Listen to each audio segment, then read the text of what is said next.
Bien, buenas noches. No veo por aquí a Dulce, pero ya ustedes están aquí. Vamos a comenzar. Voy a pedirle a Rodolfo, por favor, si está disponible, que tenga la palabra de oración para iniciar. Claro que sí, vamos a orar. Si es posible, cerremos nuestros ojos para hablar con nuestro Dios. Padre bueno y misericordioso que estás en las alturas de los cielos, te agradecemos la oportunidad que nos das de estar ante tu presencia en esta hora. Tú has prometido que donde estén 2 o 3 reunidos en tu nombre, allí estarás tú. Así que te invitamos en esta hora que estés con nosotros, que aclares nuestras mentes y que nos permitas recibir esta información especial que tienes para cada uno de nosotros. En tu santo nombre imploramos y agradecemos. En el nombre de Jesús. Amén, Señor. Amén. Amén. Amén. Gloria. Si de repente ven que me muevo, es que se ha metido una oleada de mosquitos aquí.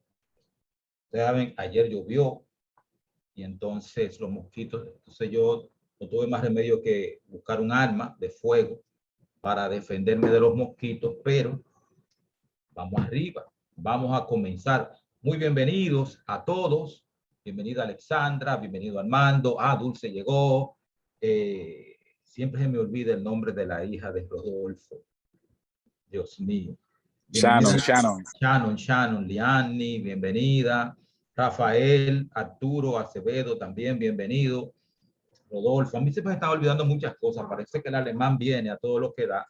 Así que antes de que el alemán llegue, yo debo comer bastante arroz con habichuela para irme feliz. Bien, la semana pasada nos quedamos en que Jacob iba hacia Egipto. En la página 235 nosotros leímos la semana pasada la promesa: no temas de descender a Egipto, porque ya Jacob sabía que José en Egipto. Jacob se dirigía a Egipto en los carros que José le había enviado. Se iba con toda su familia, 70 personas iban a Egipto en cumplimiento de la profecía que Dios le había hecho a Abraham en Génesis capítulo 15. Entonces se fueron. Bienvenida, Amy, un placer tenerte por aquí. Yo sé que estás trabajando mucho ahora que eres enfermera titulada y registrada también. Un placer tenerte por aquí. Entonces, nos quedamos en que Jacob salió para Egipto con toda su familia en cumplimiento de la profecía de Génesis 15. ¿Qué vamos a ver hoy? Al llegar a Egipto, la compañía se dirigió a la tierra de Gosén. Allí fue José en su carro oficial, acompañado de un séquito principesco. Olvidó el esplendor de su ambiente y la dignidad de su posición. Un solo pensamiento llenaba su mente. Un anhelo conmovía su corazón.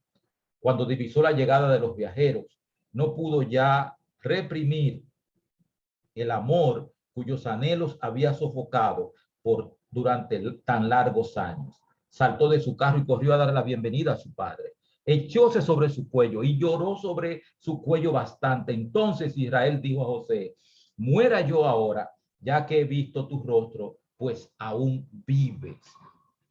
El encontrarse otra vez con José, su hijo a quien él creía muerto, verlo de nuevo, verlo en esa posición, llenó completamente los más grandes anhelos terrenales que tenía Jacob. José llevó a 5 de sus hermanos para presentarlos a Faraón y para que se les diera la tierra en que iban a establecer sus hogares. La gratitud hacia su primer ministro induciría al monarca a honrarlo con nombramientos para ocupar cargos oficiales. Pero José, leal al culto a Jehová, trató de salvar a sus hermanos de las tentaciones a que se expondrían en una corte pagana. Por consiguiente, les aconsejó que cuando el rey les preguntase, le dijesen francamente su ocupación.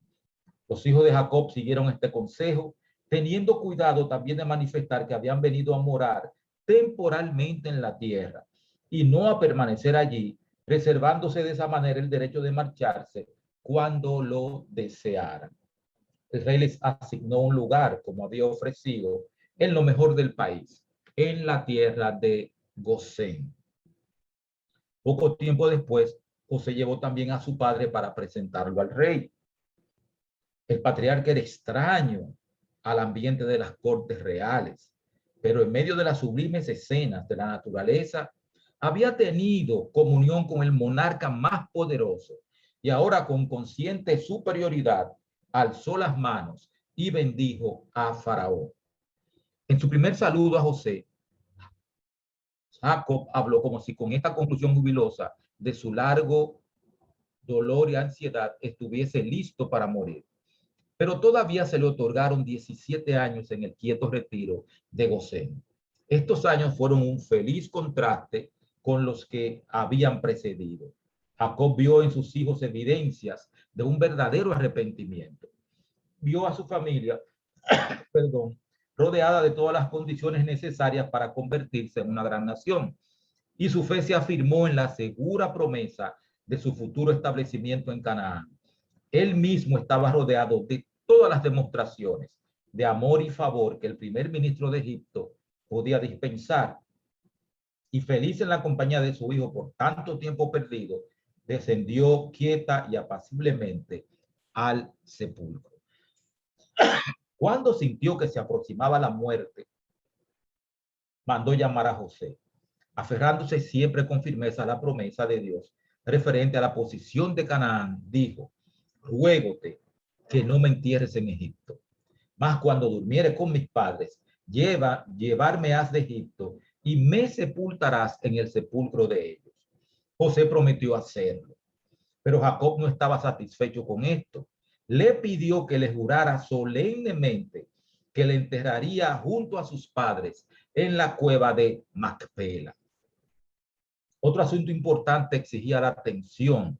Los hijos de José habían de ser formalmente recibidos entre los hijos de Israel. A la última entrevista con su padre, José llevó consigo a Efraín y Manasés.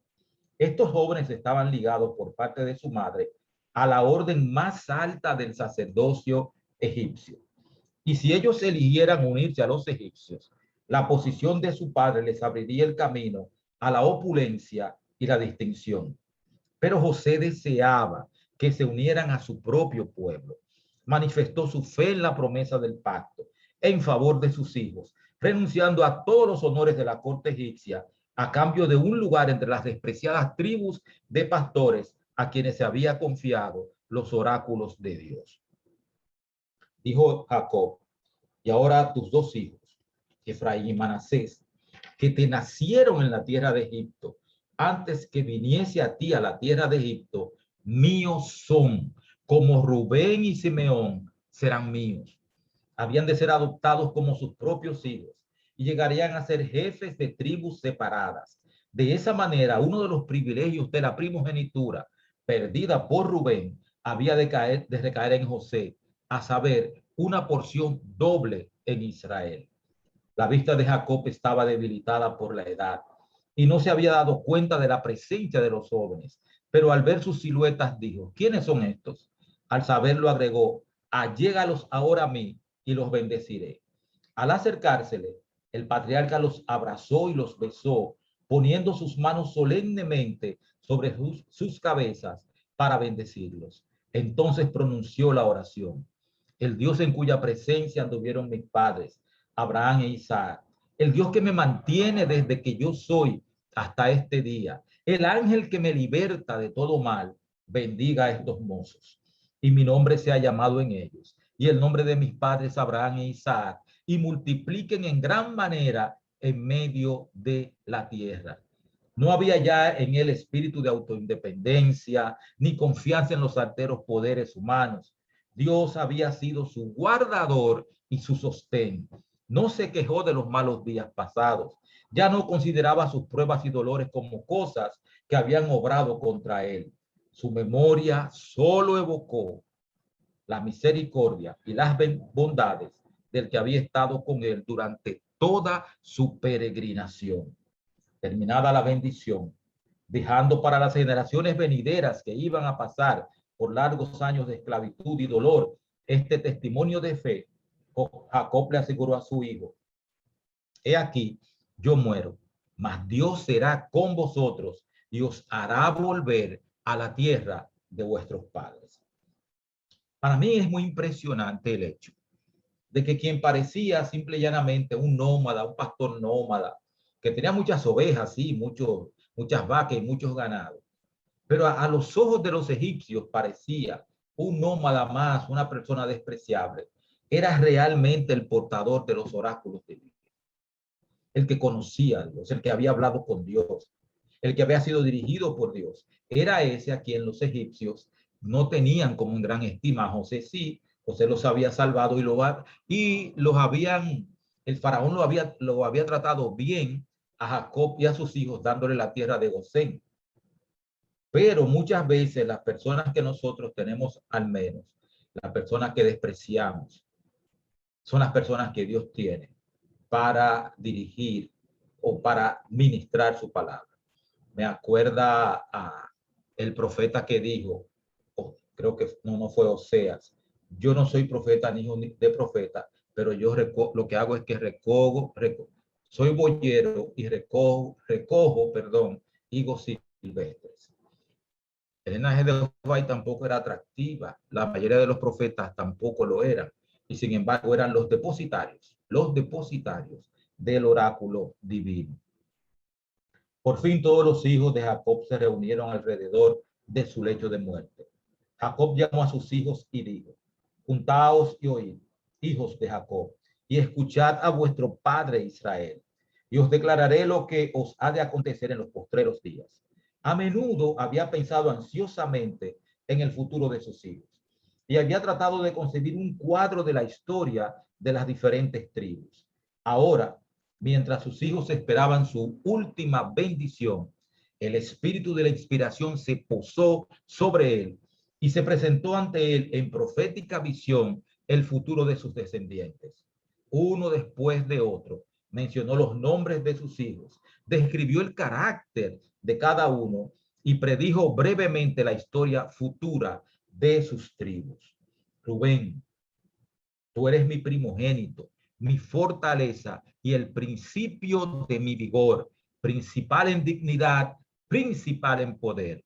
Así describió el padre la que debió haber sido la posición de Rubén como hijo primogénito, pero el grave pecado que cometiera en edad le había hecho indigno de la bendición de la primogenitura. Jacob continuó, corriente como las aguas, no serás el principal.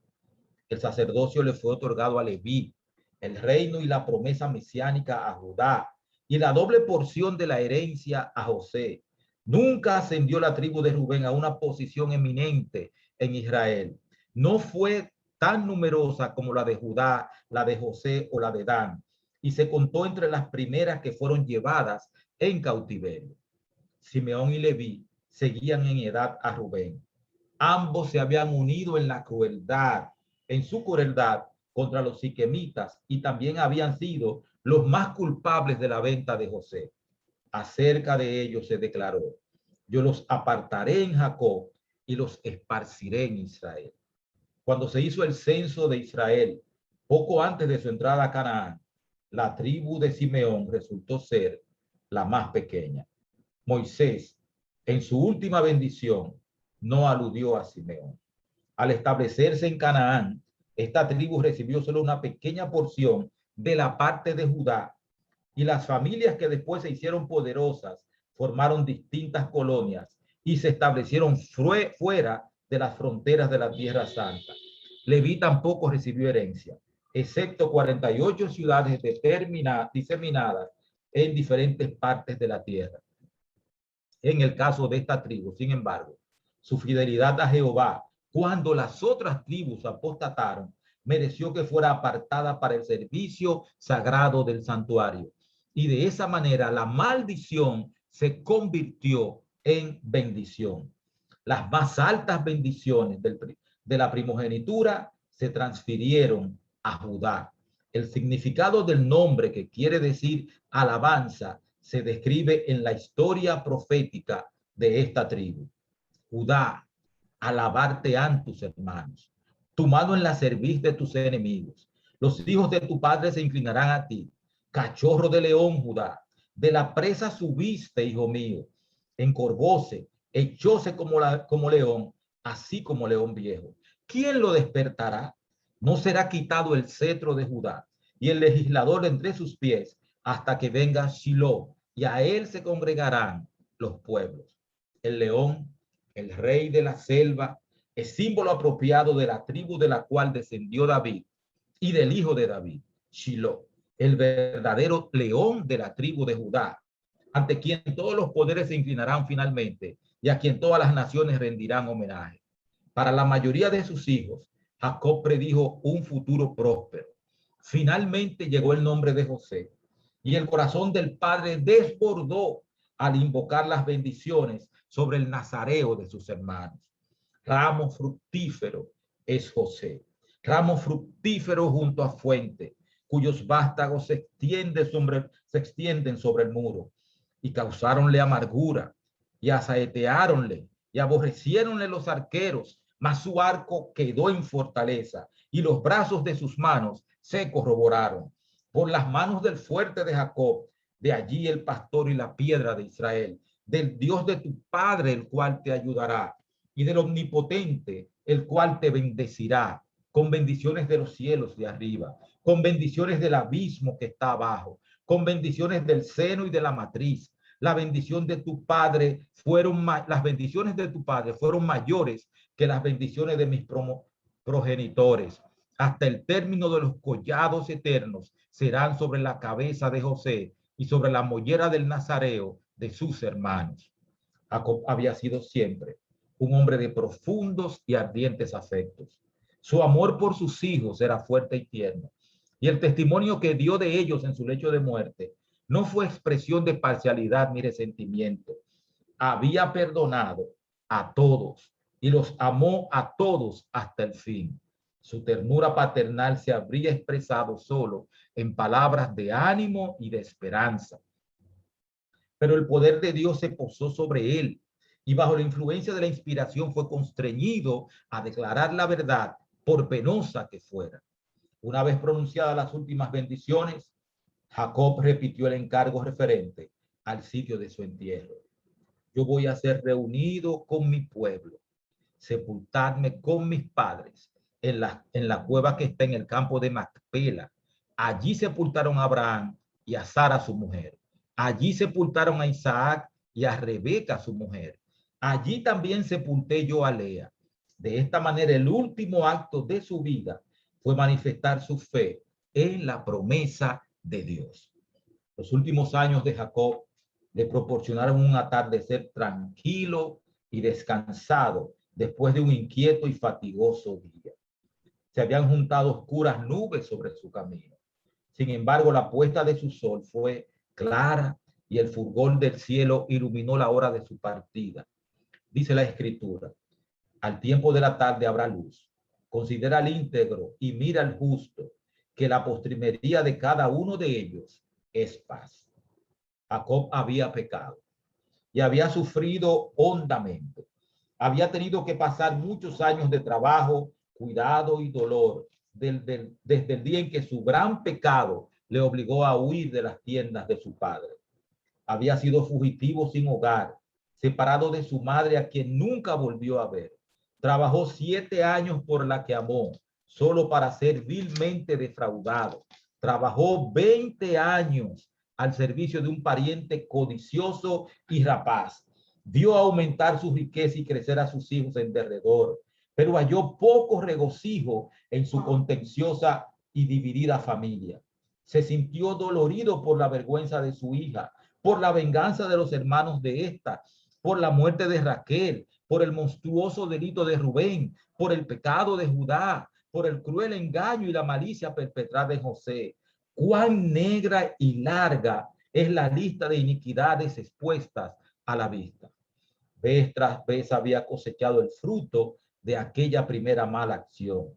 Vez tras vez vio repetidos entre sus hijos los pecados de los cuales él mismo había sido culpable.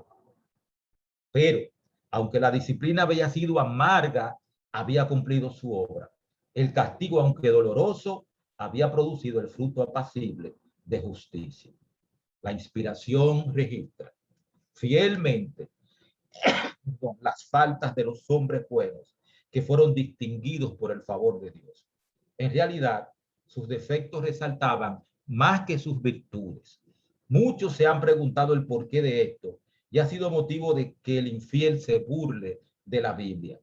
Pero una de las evidencias más poderosas de la veracidad de la Escritura consiste en que ella no hermosea las acciones de sus personajes principales, ni tampoco oculta sus pecados.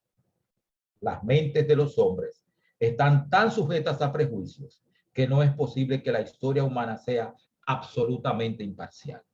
Si la Biblia hubiera sido escrita por personas no inspiradas, habría presentado indudablemente el carácter de sus hombres distinguidos bajo un aspecto más favorable. Pero tal como es, nos proporciona un relato correcto de sus vidas.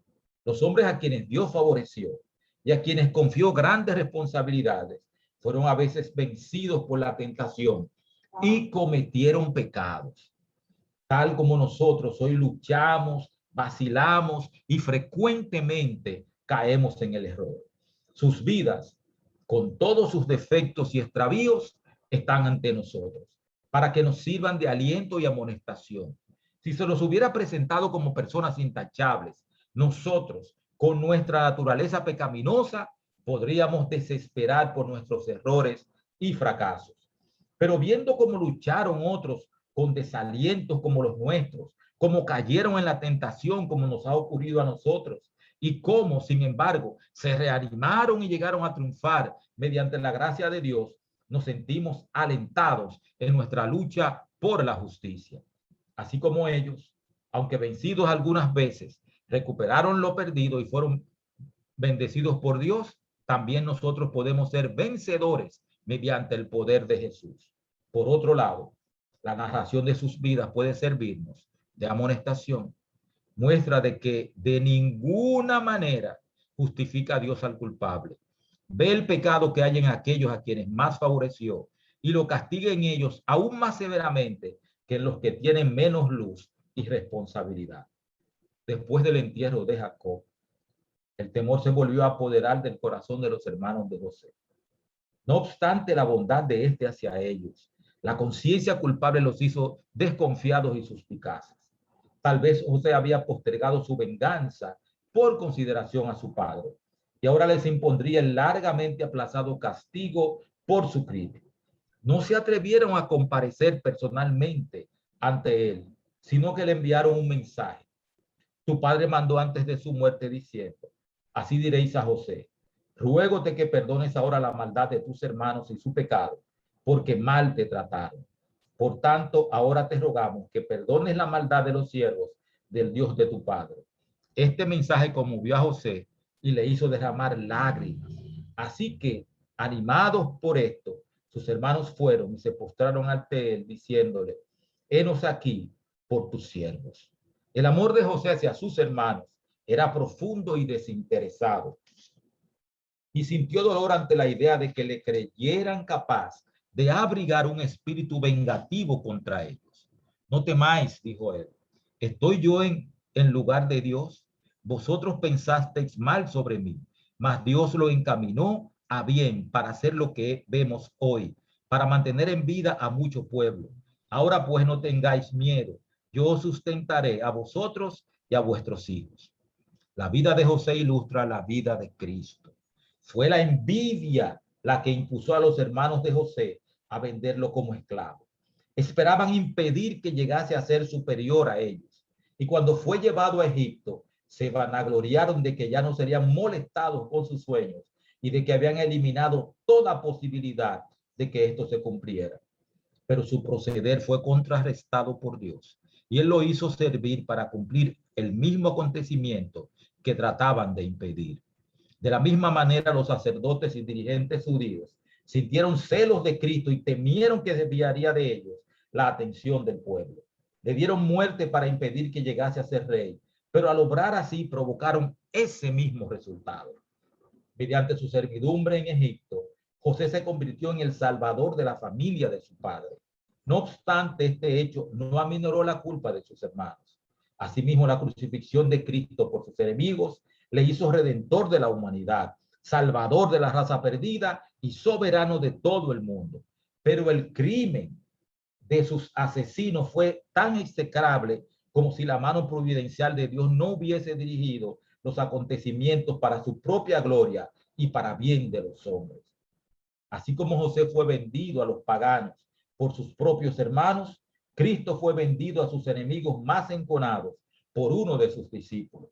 José fue acusado falsamente y arrojado en una prisión por su virtud. Asimismo, Cristo fue menospreciado y rechazado porque su vida recta y abnegada reprendía el pecado. Y aunque no fue culpable de mal alguno, fue condenado por el testimonio de testigos falsos.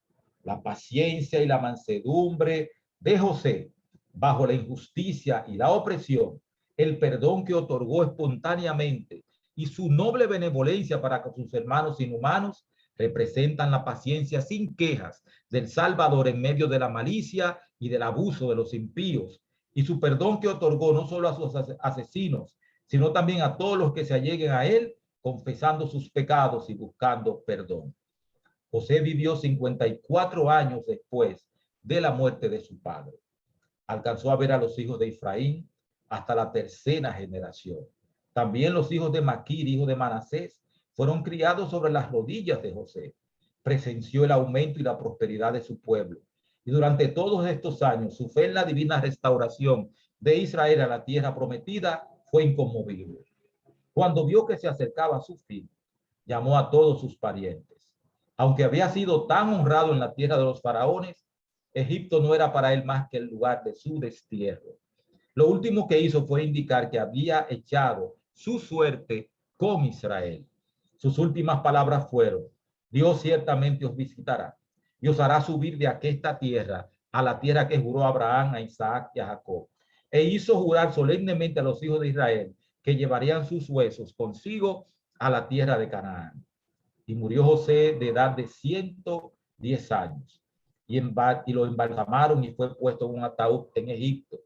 A través de los siglos de trabajo que siguieron, aquel ataúd, recuerdo de las postreras palabras de José, daba testimonio a Israel de que ellos eran solo peregrinos en Egipto, y les ordenaba que cifraran sus esperanzas en la tierra prometida, pues el tiempo de la liberación llegaría con toda seguridad. Hasta aquí termina este capítulo. ¿Algunas preguntas, algún comentario? Bueno, buenas tardes. ¿Qué tal? ¿Cómo están ustedes? Buenas tardes, Dulce. Hacía falta. Sí, aquí estamos, aquí estamos. Pues la verdad que la lectura ya final de este capítulo me impresiona muchísimo.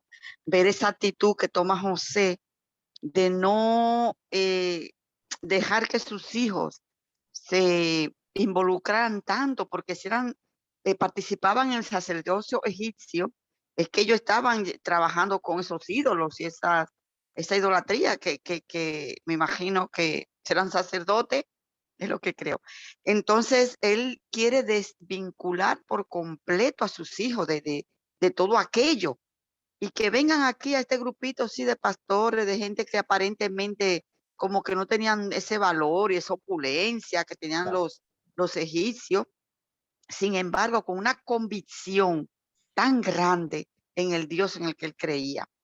Es admirable la actitud que él tomó, esa posición de decir, no, vengan, bendíceme todos muchachos para que ellos formen parte también de este pueblo. Él tenía esa confianza en esas promesas. Eso es impresionante. Nosotros también como padres debemos de pensar en eso, ¿no? De vincular a nuestros hijos. No es que no estudien, no es que no se preparen, pero prepararles a ellos, aconsejarles, ayudarle a que no estén tan vinculados con este mundo. Oye, porque a veces nos hacemos como que aquí no vamos a quedar para siempre jamás. Así mismo. Como si fuéramos, adiós, como dicen, como para semilla, ¿no? Que vamos a repollar otra vez. Señores, este mundo, no. Este mundo va a pasar. Este mundo va a pasar con todo lo que tiene, con toda su opulencia, con todo lo que tiene. Va a terminar. Y nuestros hijos tienen que tener la vista puesta en el cielo, en las cosas sagradas, allá arriba. Nuestra meta es el cielo. Entonces hay que inculcar a nuestros niños, nietos, sobrinos, lo que tengamos a nuestro lado, a nuestro cargo, esa meta, que la meta de, aunque tú estudies, trabajes, debe ser el cielo. Sabia tu palabra, dulce felicidad, felicidad. Sabia tus palabras, Dios las puso en tu boca. Qué lindas tus palabras. Pero yo digo, buenas tardes, hermanos. Buenas. Yo lo que he tenido siempre como una pregunta, porque sobre la diferencia entre Jacob cuando bendijo a Manasés y a Efraín. ¿Por qué lo cambió de lugar? ¿Por qué puso a uno mayor que el otro cuando no era así? Siempre me he preguntado qué fue lo que pasó ahí. Bien, hay que estar claro, Jacob, los patriarcas tenían el don de profecía. Tenían el don de profecía. Y realmente la tribu de Efraín se manifestó ser más grande, más fuerte, más poderosa que la de Manasés. En el futuro, eso fue lo que sucedió. Y por eso, desde el punto de vista de la vista mía, y ni siquiera lento, soy miope, ni siquiera tengo lente puesto hoy, pero Jacob miró hacia el futuro. Miró hacia el futuro. ¿Se acuerdan que cuando hablamos, él habló de Simeón y Leví? Dijo, ustedes van a ser esparcidos en Israel. Pero no iba a haber eso. Jacob estaba en su lecho de muerte. Y sin embargo, así mismo sucedió. Por eso, entiendo yo, la bendición de Jacob sobre Efraín fue mayor que sobre la de Manasés. Porque Efraín llegó a ser mucho más poderoso, más numeroso. De hecho, hay que recordar que la tribu de Manasés se dividió en dos. Una parte quedó al este del Jordán, de la mitad, y la otra mitad quedó al oeste del Jordán.